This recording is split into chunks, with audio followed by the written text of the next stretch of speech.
പരിപാലനത്തെക്കുറിച്ച് ബൈബിളിൽ പറഞ്ഞിരിക്കുന്ന വചനങ്ങൾ. 1. നിന്റെ ആടുകളുടെ അവസ്ഥ അറിവാൻ ജാഗ്രതയായിരിക്ക. നിന്റെ കന്നുകാലികളിൽ നന്നായി ദൃഷ്ടി വയ്ക്കുക.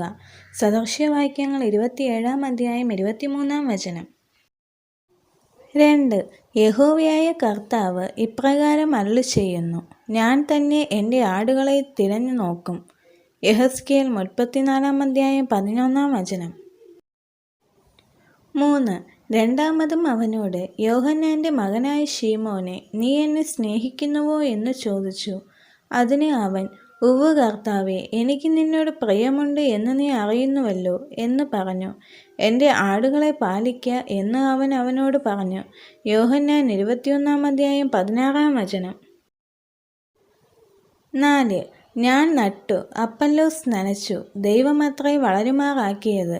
ആകയാൽ വളരുമാറാക്കുന്ന ദൈവമല്ലാതെ നടുന്നവനും നനയ്ക്കുന്നവനും ഏതുമില്ല.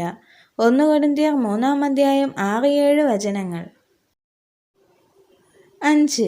എനിക്ക് ലഭിച്ച ദൈവകൃപയ്ക്ക് ഒത്തുവണ്ണം ഞാൻ ജ്ഞാനമുള്ളൊരു പ്രധാന ശില്പിയായി അടിസ്ഥാനമിട്ടിരിക്കുന്നു. മറ്റൊരുത്തൻ മീതെ പണിയുന്നു. താൻ എങ്ങനെ പണിയുന്നു എന്ന് ഓരോരുത്തനും നോക്കിക്കൊള്ളട്ടെ. 1 കൊരിന്ത്യർ 3-10 6. ഞങ്ങൾ ആത്മീകമായത് നിങ്ങൾക്ക് വിതച്ചിട്ട് നിങ്ങളുടെ ഐഹികമായത് കൊയ്താൽ വലിയ കാര്യമോ? 1 കൊരിന്ത്യർ 9-11 7.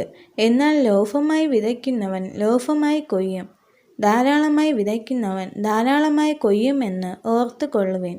2 കൊരിന്ത്യർ 9-6 8. നീ പല സാക്ഷികളുടെ മുൻപാകെ എന്നോട് കേട്ടതെല്ലാം മറ്റുള്ളവരെ ഉപദേശിപ്പാൻ സമർത്ഥരായ വിശ്വസ്ത മനുഷ്യരെ ഫലമേൽപ്പിക്കുക. 2 തിമോഥെയോസ് 2-2 9.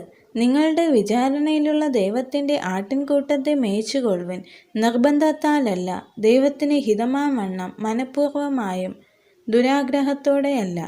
1 പത്രോസ് 5-2 ഈ വചനങ്ങളാൽ ദൈവം എല്ലാവരെയും അനുഗ്രഹിക്കുമാറാകട്ടെ. ആമേൻ.